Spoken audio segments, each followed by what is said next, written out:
ini juga bersempena dengan peringatan Hari AIDS Sedunia tanggal 1 Desember 2024 kemarin. Nah, Dok, tadi kita udah sampaikan fakta-fakta di awal tadi. Tapi mungkin di awal ini untuk pendengar yang belum begitu paham tentang HIV/AIDS ini, mungkin di awal ini dokter boleh kasih tahu kita apa sih HIV/AIDS itu, Dok? HIV/AIDS ya. No, oke. Jadi HIV/AIDS itu hal yang bukan bisa disamakan ya Bang Ali ya, HIV dan AIDS gitu ya. Jadi HIV itu adalah virusnya, virus yang merusak kekebalan tubuh kita. Dia akan menginvasi ke dalam sistem kekebalan tubuh kita dan akhirnya menimbulkan berbagai penyakit. Nah, penyakitnya itu adalah AIDS. AIDS itu adalah Acquired Immune Deficiency Syndrome.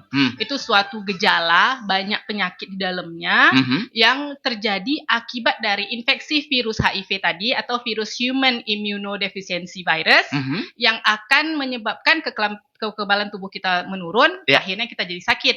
Nah, gitu bedanya. Bedanya ya, Dok, HIV-nya virusnya, AIDS itu penyakitnya. Oke.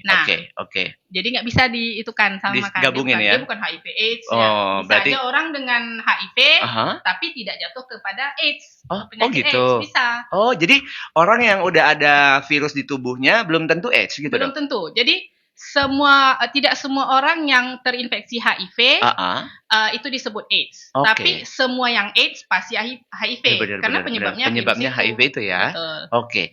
Berarti berkemungkinan orang nggak nyampe ke AIDS gitu, Dok? Bisa nggak gitu?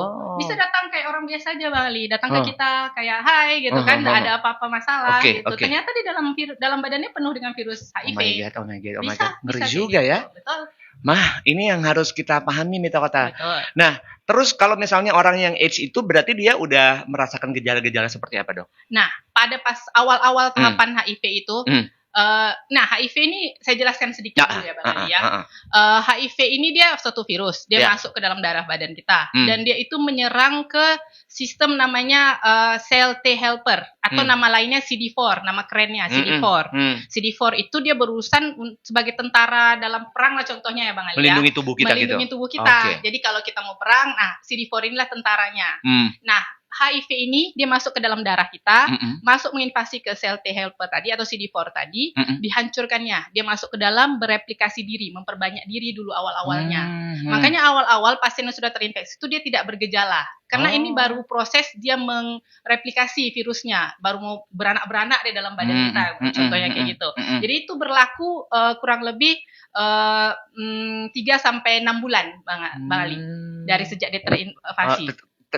Semenjak tertular. Dia masuk ke dalam darah, dalam badan kita, dia butuh 3 sampai 6 bulan untuk bereplikasi diri, memperbanyak diri. Jadi pas awal-awal CD4 kita masih banyak itu.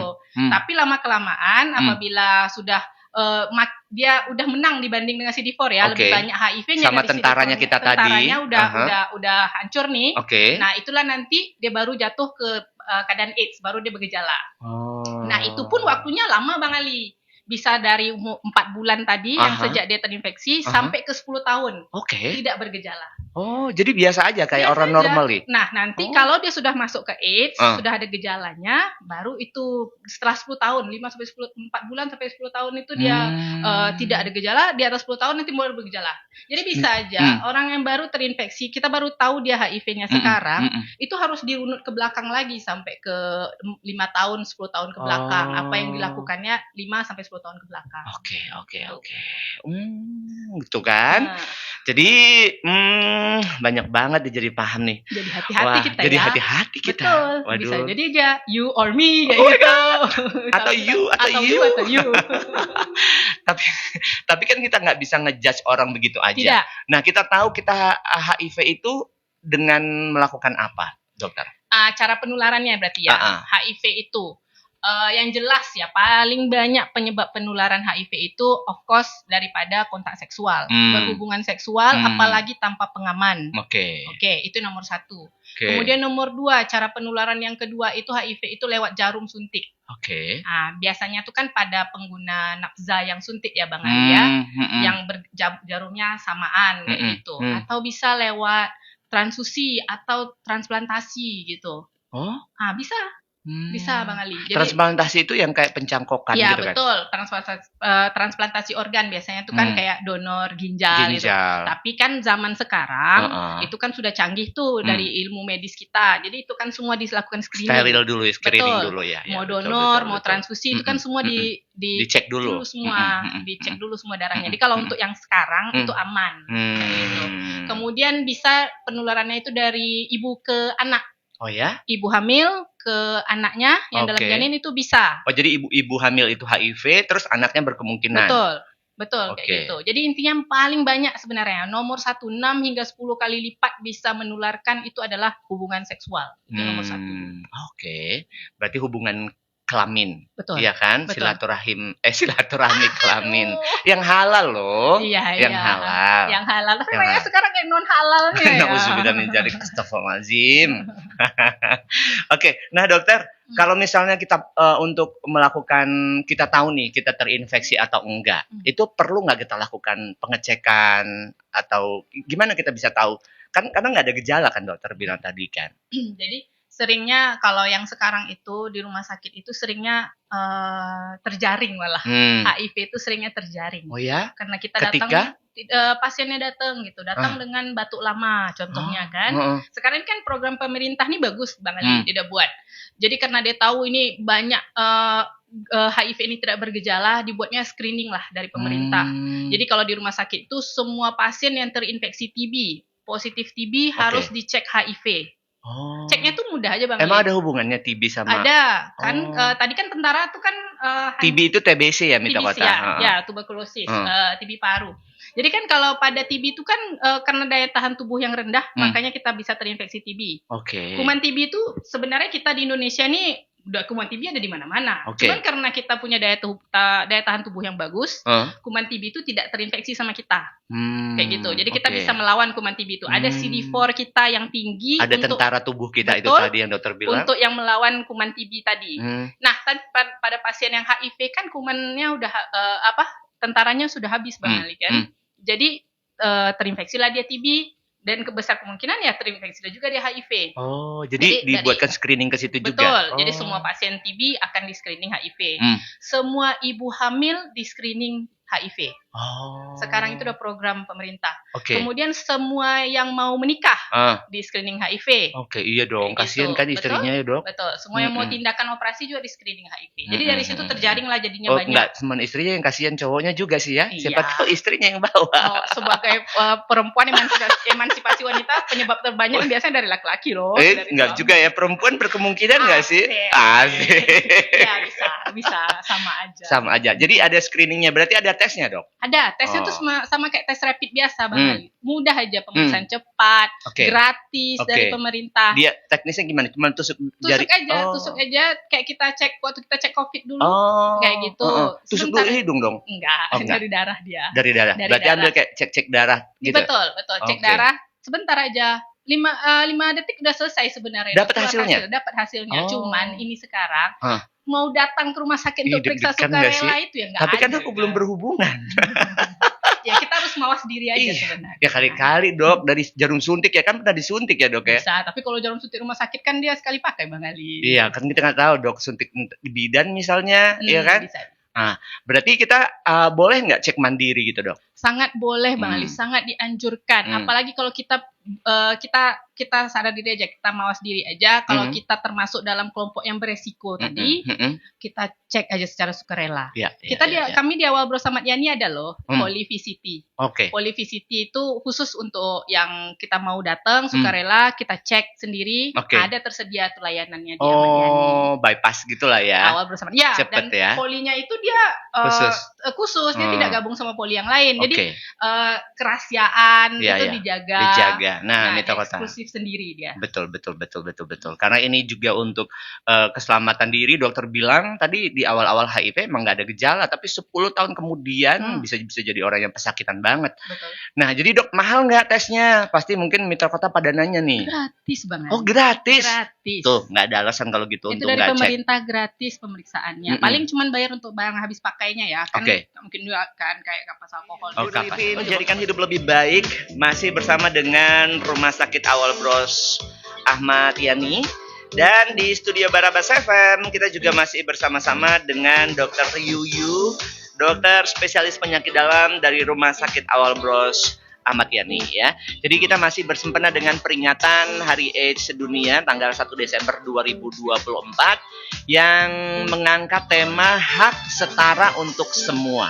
Oke, jadi tadi dokter bilang juga bahwa penularannya juga nggak serta-merta. Nah ini juga dok, penularannya itu selain dari dokter yang sebutkan tadi, ya, nanti kita mau nanya ada penularan lain atau juga ada stigma atau juga mitos-mitos yang selama ini benar-benar bisa menularkan HIV itu apa enggak?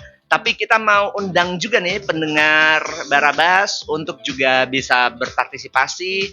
Kita buka line interaktif di 0822 85 04 6975. Oke, sekali lagi 0822 85 04 6975 baik via telepon atau juga WhatsApp.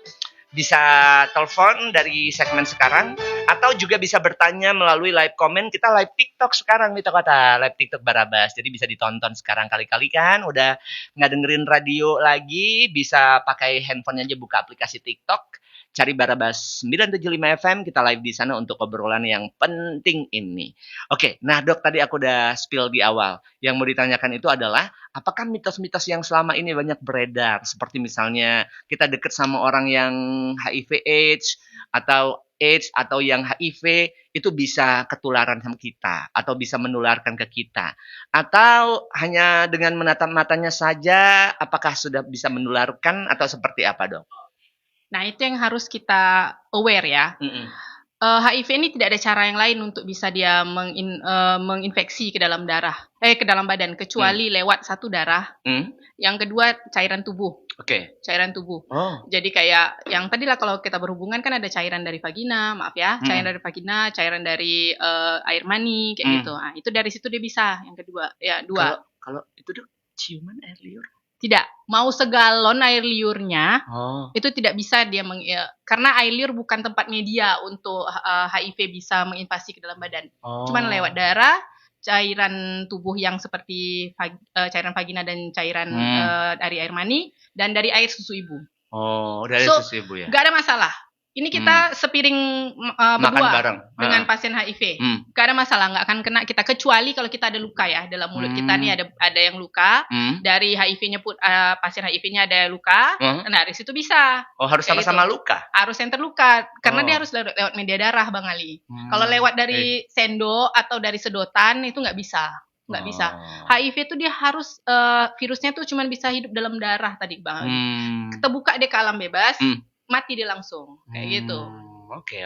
Gitu. Jadi no such thing ya. Kalau kita tatapan mata, salaman kayak gitu, kita akan terinfeksi HIV. Jadi jangan takut. Kalau ada pasien HIV, kita tahu dia terinfeksi HIV, nggak ada masalah. Mau rangkul, mau peluk, mau salaman itu tidak ada masalah. Kemudian ada sering lagi mitosnya Bang Ali yang saya selalu dengar. Dok, kalau di dekat toilet umum tuh dok. Aman nggak gitu kan? Kan ada aja pasien HIV bisa pipis di toilet umum tuh. Nggak ada masalah Bali, nggak bisa karena bukan medianya HIV untuk menginfeksi lewat dari pipis kayak gitu. Oke. Kemudian ada lagi mitos-mitos yang mengatakan HIV itu seringnya suatu penyakit kutukan katanya. Kan ada daerah-daerah tertentu tuh kalau udah berat keadaannya kan, ini suatu kutukan, suatu didukun orang kayak gitu. Nggak ada, itu kan penyebabnya udah jelas, virus HIV kayak gitu ya. Oke. Terus ada lagi mitos yang didengar ya Bang Ali ya, katanya kalau kita udah terinfeksi HIV kita pasti meninggal setelah itu. Nah, kita tahu aja kita HIV pasti kita meninggal setelah itu. No. Kalau kita berobat dengan benar, kita lakukan pengobatannya dengan sesuai dengan aturannya. Kita tidak akan, saya bilang tadi bisa sampai tidak mencapai ke AIDS malah, cuman terinfeksi tapi tidak sampai ke AIDS. Berarti kita tidak sakit, kita tetap bisa bekerja, kita tetap bisa produktif. Kayak gitu. Terus ada lagi, yang paling interesting ya, pernah dengar dulu waktu saya lagi kuliah kedokteran, dibilang jarum suntik yang ditaruh di kursi bioskop. Pernah dengar nggak Bang Ali tuh? Emang Kan ada di bioskop? jarum suntik dulu waktu saya lagi sekolah tuh. Di bioskop ada jarumnya? Ada ditaruh nanti jarum suntik itu ditaruh ada darah pasien HIV. Ya Allah. Nanti ditaruh di kursi bioskop. Kita dudukin tuh nanti kita tertusuk tuh. Akhirnya kita terinfeksi. Oh, itu pasti orang tua tuh yang menyebarkan infonya gitu, biar kita jangan nonton. Biar nggak nonton. Orang tua kan pinter kan. Betul juga. Itu sih antara mitosnya tuh ada Bang Ali yang dengar yang lain yang mungkin yang bisa ditanyakan ke saya untuk mitos-mitos HIV ini. Nah, sejauh ini sih paling itu dok yang berciuman atau ya kan berenang katanya. Berenang. Nah, tapi Mitra Kota kalau misalnya punya pertanyaan seputar ini boleh banget, silakan aja ke 0822 8504 6975. Sekali lagi 0822 8504 6975. Bisa via telepon atau juga WhatsApp. Nomornya sama 0822 85 04 6975. Tadi Bang Dedi, coba silakan telepon lagi. Kemudian juga ada penelpon lagi yang sudah sempat telepon. Bisa recall lagi, telepon lagi ke 0822 85 04 6975. Oke, bisa 08 tadi yang telepon 0812 7605 79 sekian, bisa telepon ulang lagi silakan. Baik. Nah, dokter. Baik. Tadi kan dokter bilang penularan yang disebutkan tadi itu adalah mitos. Dan tadi dokter di awal juga sempat sampaikan bahwa orang yang HIV udah tertular virusnya belum tentu nggak bergejala. Tapi ketika mereka tertular itu ada nggak gejala-gejala yang mereka rasakan, dok? Ada. Intinya dia seperti sakit virus yang normal, Bang Ali. Kan Bang Ali pernah kita flu demam, batuk. Dia kayak gitu juga gejalanya. Kalau kita pas di tahap awal itu, yang masih stadium awal itu, kita mulai sering terasa demam yang berkepanjangan. Sudah dicari tahu nih demamnya kenapa, tipe sudah dicek semua, udah dicek negatif. Demamnya, tapi demamnya tetap ada walaupun tidak tinggi. Dalam sebulan tuh bisa 3 kali demam kayak gitu. Atau sering sakit kepala, nyeri sendi. Nah itu kan yang biasa kita rasakan ya Bang Ali ya. Kemudian bisa juga nanti mulai ada pas di tahap awal-awal itu mulai ada sering diare Bang Ali. Oh diare itu juga? Diare lama. Sampai sebulan.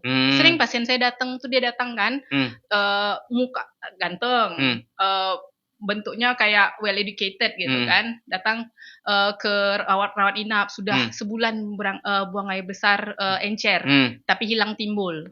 Pas dicek, positif.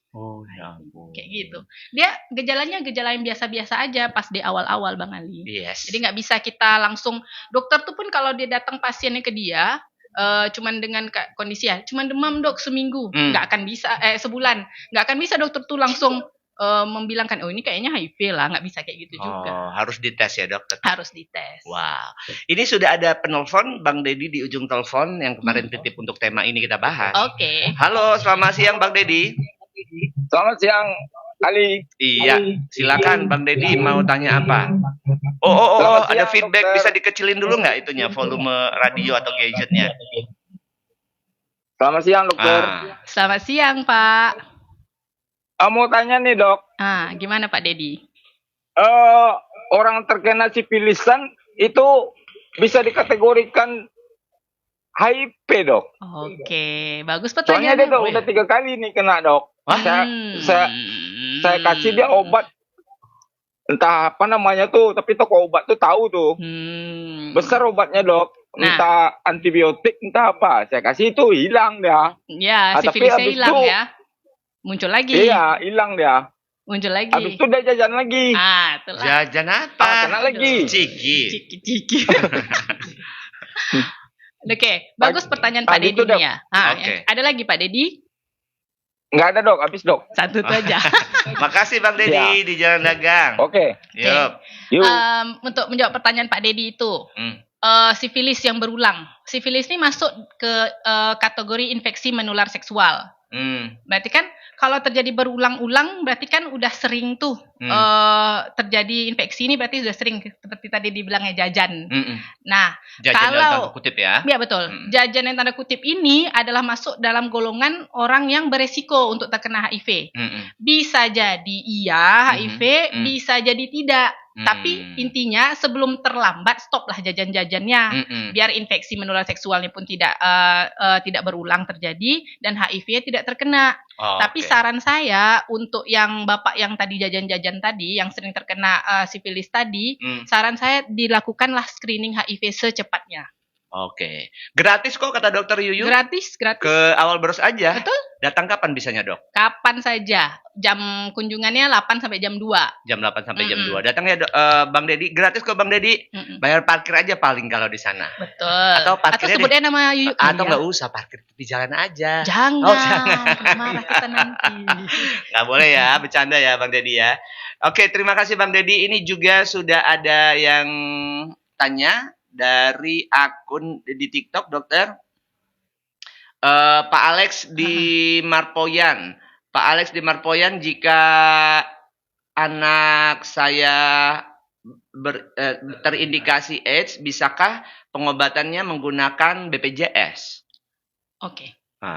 Bisa. Sekarang kan semua penyakit itu kalau AIDS, HIV AIDS itu masuk dalam BPJS. Bisa ditanganin di poliklinik anak, tapi ya kalau usia di bawah 18 tahun di poliklinik anak, di atas 18 tahun berarti di poli penyakit dalam, ketemunya sama Yuyu nanti di Awal Bros sama Yani. Jadi bisa datanglah berobat.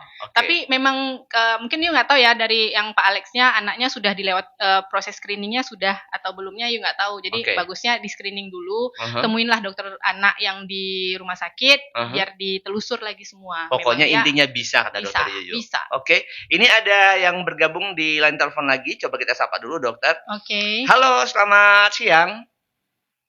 Selamat siang, Dok. Selamat siang. Dengan Ibu siapa? Di mana? Iya, saya Ika. Ibu Ika. Ya, Ibu Ika. Iya, di Jalan Raja Wali. Oke, silakan Bu Jalan Ika. Raja Wali, iya.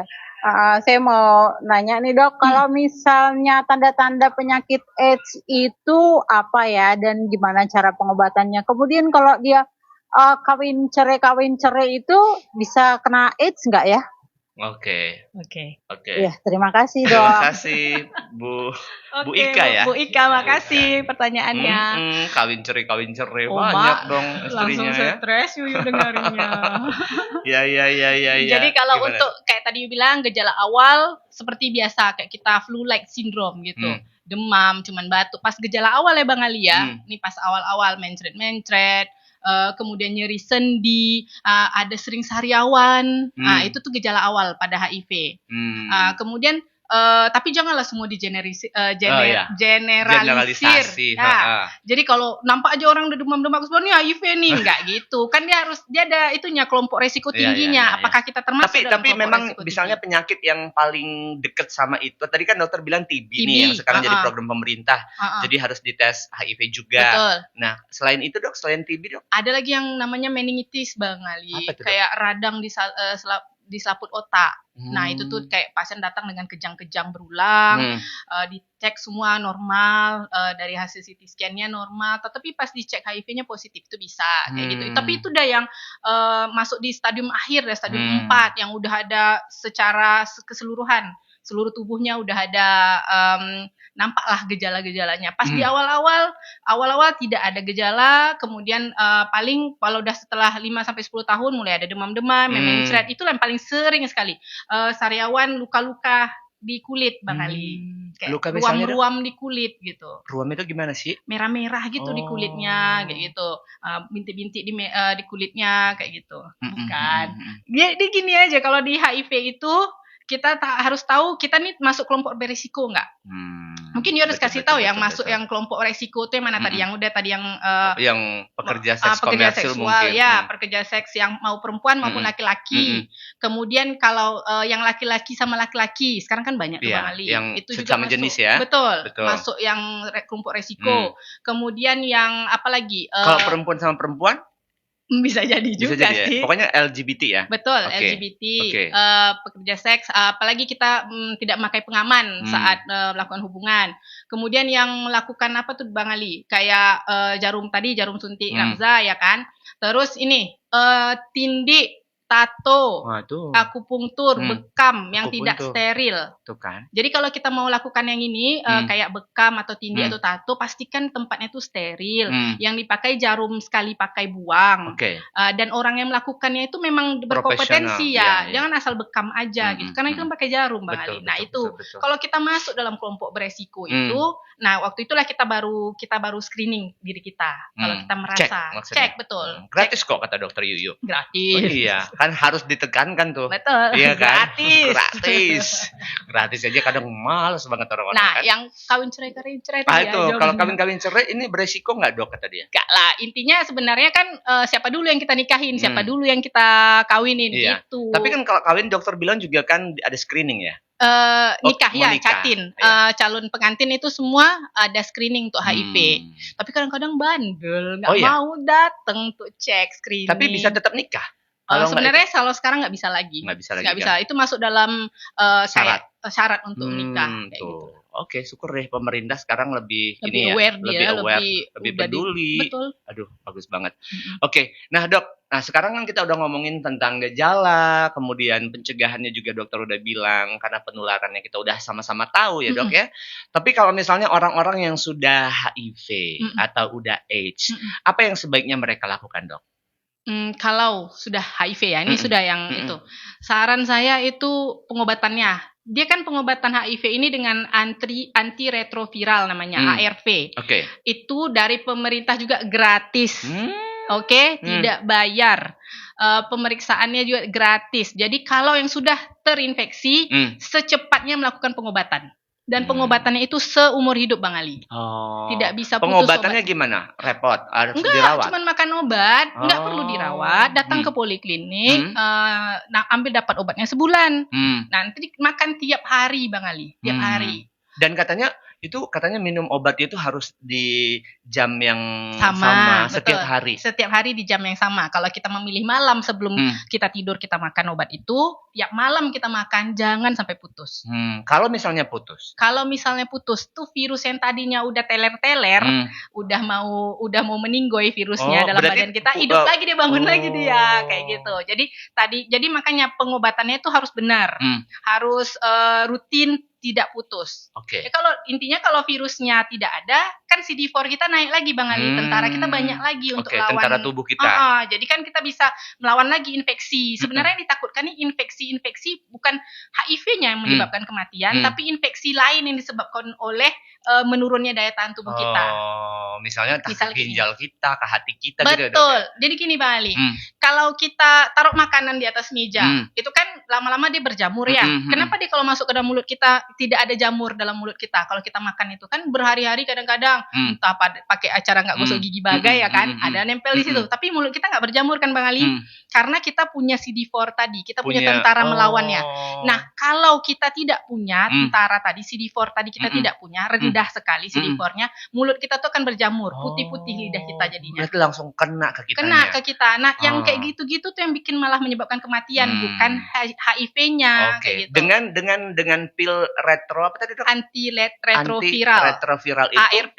ya akan membunuh si virus itu kah Dia atau akan gimana? membunuh, dia akan menekan virus itu, akhirnya CD4 tuh dibangun lagi, dibanyakkan lagi. Yang tentara tubuh kita. Jadi bisa sampai tidak terdeteksi virus itu lagi setelah kita makan ARV itu. Jadi tidak ada obat yang bisa menyembuhkan HIV. Sekali kita udah HIV, kita akan selamanya HIV. Cuman kita tidak punya virus lagi dalam badan kita. Tidak terdeteksi sama alat yang diperiksa di labor. Tidak ketemu virusnya ini, berarti sangat sedikit kayak gitu. Artinya kita udah bisa dikatakan sembuh kah atau gimana dok? Tidak, kita tidak bisa dibilang sembuh, tapi kita tidak sakit. Jangan kita lah, maksudnya si orang itu. Orang itu. Tolong tisu dulu, Bang Ali udah berkeringat. Jadi ngeri soalnya nggak bisa sembuh dokter bilang. Enggak, dia nggak bisa sembuh, tapi kita tidak sakit. Jadi kita tetap produktif, kita tetap bisa punya keturunan, kita tetap bisa bekerja. Nah keturunan bisa tertular nggak nanti dok? Nah, ada programnya lagi tuh untuk itu. Kan untuk ibu-ibu hamil, ada lagi program untuk supaya jangan sampai anak yang di dalam kandungannya itu tertular HIV. Ada programnya. Yang tadi saya bilang kan, semua ibu hamil di trimester 1 akan dicek HIV-nya. Semua itu program harus dikerjakan. Nah, kemudian kalau dia negatif, tapi dia termasuk dalam kelompok beresiko. Contoh, suaminya itu HIV positif, atau suaminya ada menderita penyakit menular seksual. Di trimester 3 dia akan diulang lagi. Jadi di trimester 1 tadi negatif, tapi dia kelompok beresiko. Di trimester 3 sebelum dia melahirkan dia dicek lagi positif atau enggak. Kalau dia negatif, lanjut kayak biasa, melahirkan bisa normal. Tapi kalau dia positif di trimester 3, berarti dia harus melahirkan secara sesar, operasi sesar. Tak boleh melahirkan secara normal. Kenapa, Dok? Karena kalau kita operasi normal, berarti kan nanti kontak ke bayinya kena kan darah ibunya ke bayi kan lebih riskan. Emang kalau misalnya di black itu enggak? Enggak lah kan dokter kandungannya kan pandai dia nanti jangan sampai kena ke anaknya. Kemudian ibunya juga nanti anaknya juga itu diberikan namanya ARV profilaks. Berarti kan diberikan kayak ARV itu juga, cuman yang beda jenisnya. Profilaks itu artinya jangan sampai terkena kayak gitu. Jadi ARV untuk pencegahan gitu. Diberikan dari usianya umur 6 jam sampai umur 6 minggu. Supaya jangan sampai kena. Terus ibunya tidak menyusui anaknya. Kayak gitu. Itu kan caranya juga. Jadi bisa jadi kalau kita sudah terinfeksi HIV, suaminya dan istrinya juga HIV, anaknya bisa sehat, tidak terinfeksi HIV. Kemudian untuk suaminya pula tadi itu diberikan obat ARV sampai normal viralnya, tidak ada lagi viral load-nya, jadi tidak ada lagi virus dalam badannya. Nah, waktu itu pun waktu terbaik untuk dia juga untuk punya keturunan. Oh gitu ya. Jadi pas saat dia udah nggak udah terdeteksi sampai tidak terdeteksi, disitulah bagusnya dia hamil. Bagusnya dia hamil kayak gitu. Ibunya juga begitu kalau memang sudah terinfeksi. Oke. Dok, kita udah ada di WhatsApp yang bertanya dari Mas Agus di Rumbai. Oh, Mas Agus. Mas Agus sekarang lagi rame banget ya diomongin ya. Mas Agus terima kasih ya, bukan Mas Agus yang itu dia. Mas Agus tanya, apakah orang yang akan menikah ketika terindikasi HIV nggak boleh menikah atau gimana, Dok? Dia takut juga. Jadi udah nikah, udah nyebar undangan, screening HIV. Batal, ya kan? Tetap aja kalau memang udah cinta, kasih tahu yang calon istrinya. Udah cinta pula ya udah lanjut aja. Kalau masih mau terima, apa-apa sayang, aku menerima apa adanya, termasuk virus-virusmu kata dia. Gimana, Dok? Langsung pening Yurnisa. Kalau ada udah bucin banget dia, Dok. Ya istrinya udah bucin, calon istri bucin tapi mau nikah. Enggak apa-apa, go ahead, tapi screening tadi positif kan, langsung melakukan pengobatan. Gitu. Pengobatan. Cuman butuh sampai 6 bulan sih sebenarnya pengobatannya itu. Lama dong. Iya, nggak apa-apa kan dia. Tapi sebenarnya pengobatannya kan seumur hidup. Untuk menurunkan virusnya tadi itu yang banyak tadi itu untuk supaya jadi 0. Kalau sudah 0 kan nanti kita bisa cek itu namanya viral load. Dan cek CD4. CD4 kita kalau tinggi, viral load kita rendah. Go ahead, bisa kita punya anak gitu. Kita bisa punya keturunan. Dan selama yang masih belum juga ini belum normal lah ya, masih ada virusnya. Kalau kita berhubungan ya pakai pengaman kayak gitu. Gitu ya. Jadi, juga ya. Ada solusi ya. Ada solusi, ada. Iya. Hamil aja. Nikah aja. Kalau memang istrinya itu ya, tapi yang penting sekarang jujur sama istrinya. Kadang kan kasihan kan kita mau melibatkan satu anak orang lain dalam hidup kita, yang mana kita sudah ada nih virus, kita harus kasih tahu. Kasiannya seringnya istri tidak tahu. Itu yang mengasihankan. Kalau tidak tahu, anaknya pun tidak bisa kita, maksudnya kita tidak bisa jaga ya, kita tidak bisa protect ya, istri kita tidak kita protect, anak kita jadi kita tidak bisa protect. Tapi kalau kita udah tahu kita HIV, kita jujur dan dia mau tetap terima kita, nggak apa-apa, go ahead, get married, punya anak, tapi saat viral load-nya sudah tidak terdeteksi, CD4-nya sudah tinggi. CD4-nya itu tentara tubuh kita. Tentaranya sudah tinggi. Itu, ya. Oke.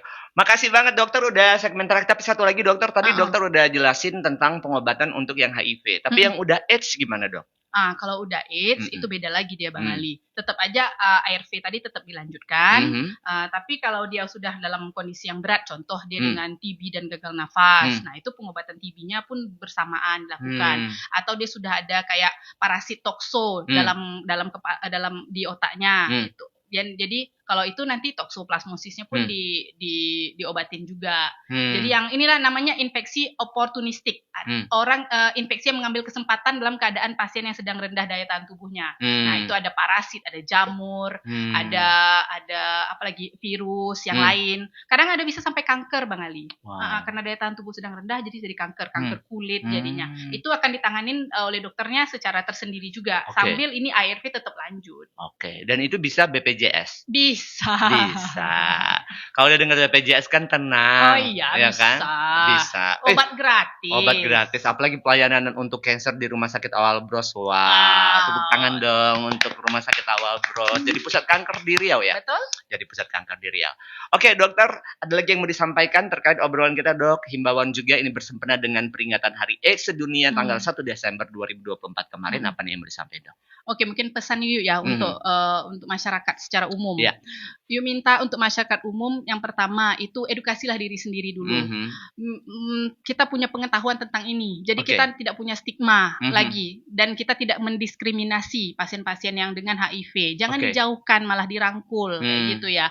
Jadi kita harus tahu dulu, kan kita tadi sudah banyak kita cerita ya, HIV itu tidak bisa menular lewat salaman. Yeah. Tidak lewat pelukan, ya udah rangkul pasien-pasien dengan HIV, jangan dijauhkan, diajak makan bareng karena kita tidak akan terinfeksi kayak gitu. Yang kedua, berperilakulah dengan bertanggung jawab.